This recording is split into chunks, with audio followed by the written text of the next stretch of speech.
आज सभी चिंताओं को छोड़कर, सब कुछ भूलकर, सिर्फ कुछ समय दीजिए इस अंतरिक्ष की सैर करने को, क्योंकि ऐसा मौका दोबारा कभी नहीं मिलेगा।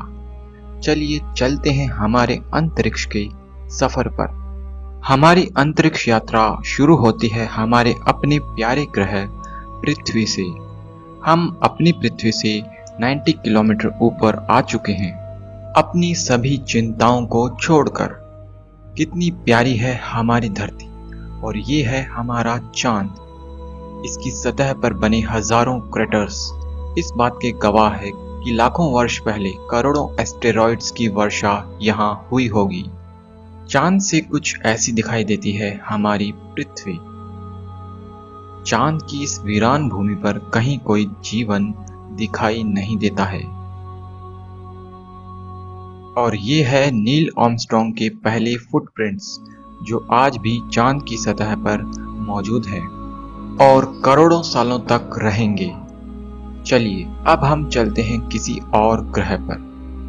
पृथ्वी से 125 मिलियन किलोमीटर दूर ये है वीनस। ये हमारे ग्रह पृथ्वी की बहन है। इसे हम पृथ्वी से नंगी आंखों से देख सकते हैं। पूरब में ये नए दिन का स्वागत करती है तो पश्चिम को रात में अलविदा कहती है। ये आकार और गुरुत्वाकर्षण बल में पृथ्वी के बराबर है, लेकिन अंदर झांकने पर यह किसी नर्क से कम नहीं है। इसके एटमॉस्फेयर में सल्फ्यूरिक एसिड से बने बादल हैं और यहाँ CO2 की मात्रा काफी अधिक है।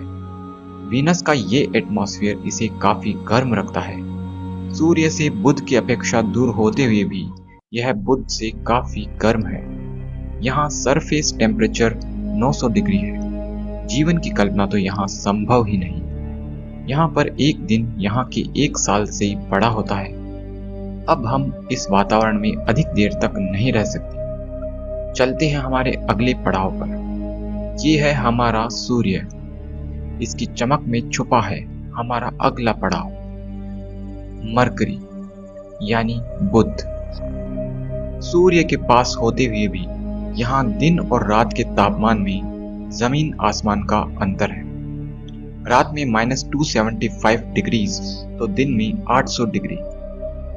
बुध ग्रह की कोर हमारे चांद जितनी बड़ी है, जो कि आयरन से बनी है, और इसकी ऊपरी परत पथरीली है। इसे हम एक लोहे का गोला कह सकते हैं। और ये है हमारा दिव्य सूर्य। इसी पर सभी ग्रह टिके हैं और टिका है हमारी पृथ्वी पर जीवन। यही किसी घोड़े की तरह अपने रथ में सभी ग्रहों को घुमाता है। इसकी 7 रश्मियों का प्रकाश हमें जीवन देता है। ये इतना विशाल है कि इसमें हमारी पृथ्वी जितनी 13 लाख पृथ्वी समा सकती है। इसकी सरफेस का तापमान 6000 डिग्री सेल्सियस है। सूर्य हर सेकंड लाखों टन पदार्थ को एनर्जी में बदल रहा है। यहाँ पर इलेक्ट्रिकल और मैग्नेटिक फोर्सेस से ऐसे दैत्याकार मॉल्टन गैस लूप बनते हैं, जो इतने ऊपर तक उठते हैं कि इनमें कई धरती समा सकती है, और ये हजारों ज्वालामुखियों से भी अधिक ऊर्जावान है। ये लूप जहाँ से उठते हैं उसे सन स्पॉट कहा जाता है। सूर्य पर होते हुए भी ये दिखाई देने में ब्लैक है, क्योंकि इसके आसपास की लेयर से इनका टेम्परेचर कम है। बाहर से इतना विचित्र सूर्य अंदर से और भयानक और विचित्र होगा। सूर्य के अंदर की दुनिया को हम कभी और देखेंगे। फिलहाल हमें चलना चाहिए वहां जहां हमारा भविष्य हमारा इंतजार कर रहा है, द रेड प्लैनेट मार्स, जहां हम भविष्य में अपनी कॉलोनी बसाएंगे।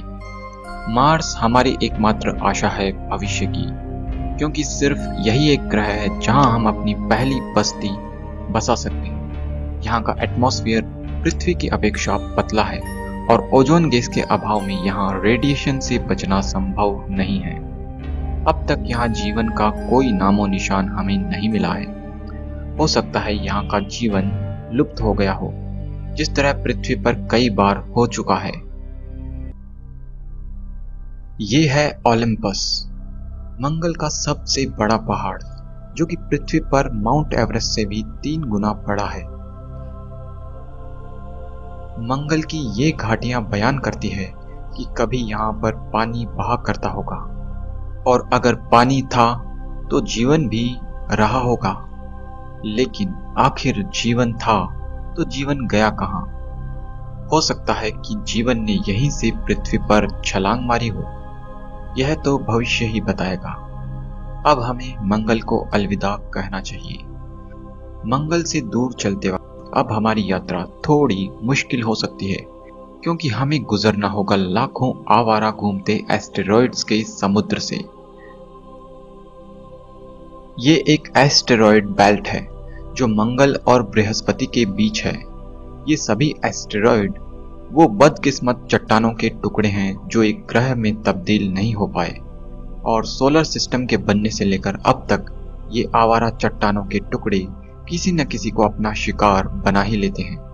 खैर, अब हम आसानी से इन्हें पार कर चुके हैं और पहुंच चुके हैं पृथ्वी के रक्षक गुरु ग्रह पर। सोलर सिस्टम के निर्माण से लेकर अब तक इसने हजारों बार पृथ्वी को बचाया है। गैस का ये गुब्बार इतना विशाल है कि हमारी जैसी हजार पृथ्वी को ये अपने अंदर शरण दे सकता है।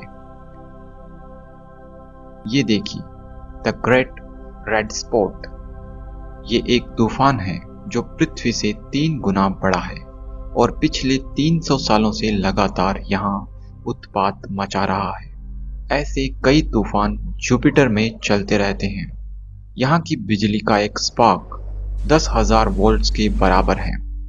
ऐसे बिजली के झटके यहाँ पर चलते ही रहते हैं। इसके अंदर जाना खतरे से खाली नहीं होगा। हमें इसके पास एक पड़ाव ढूंढना चाहिए। ये है जुपिटर का सबसे नजदीक चंद्रमा आयु। इस चंद्र के मोल्टन वोल्केनो लावा उगल रहे हैं। यहां से हमें एक दूसरी आशा की किरण दिखाई दे रही है, जहां जीवन की संभावना भी हो सकती है। यह है जुपिटर का दूसरा चंद्रमा यूरोपा। इसकी सतह पूरी तरह से बर्फ से ढकी है। संभव है कि इस बर्फ के नीचे पानी हो और वहां जीवन पनप रहा हो। इसे जानने के लिए हमें यहाँ कोई स्पेस मिशन भेजना होगा, लेकिन इसके पड़ोसी ग्रह पर इंसान का एक दूत पहुंच चुका है। नासा का कैसिनी स्पेस प्रोब, जो चक्कर लगा रहा है एक रिंग प्लैनेट शनि के। शनि, जिसे हमने पृथ्वी से कई बार निहारा है। शनि ग्रह काफी बड़ा होते हुए भी इतना हल्का है कि यह पानी में तैर सकता है। इसकी रिंग्स इतनी बड़ी है कि पृथ्वी से चांद तक की दूरी तक समा सकती है। और ये है शनि ग्रह का चंद्र टाइटन, हमारी तीसरी आशा की किरण, जहां जीवन संभव हो सकता है। इसके अंदर एक एटमॉस्फेयर है, हवाएं हैं, बारिश भी है और यहां तक कि सीजन्स भी है। नदियां, झीलें और समुद्र भी है, और देखने में पृथ्वी से काफी समान दिखाई देता है। हम इंसानों ने यहां भी अपना एक दूत भेज दिया है, ह्यूगेन स्पेसक्राफ्ट। इस भयंकर वातावरण में हमारा ये योद्धा यहाँ की इंफॉर्मेशन हमें भेज रहा है, ताकि हम इस ग्रह को और अधिक जान सके। टाइटन काफी ठंडा है, -300 डिग्रीज।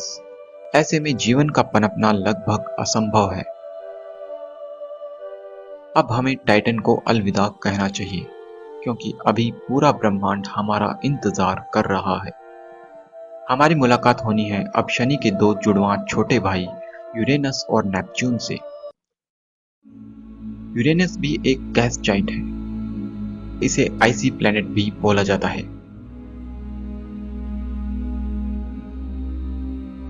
और ये है इसका जुड़वां भाई नेपच्यून। इसका नेचुरल सैटेलाइट ट्राइटन है, जो कि सॉलिड है, लेकिन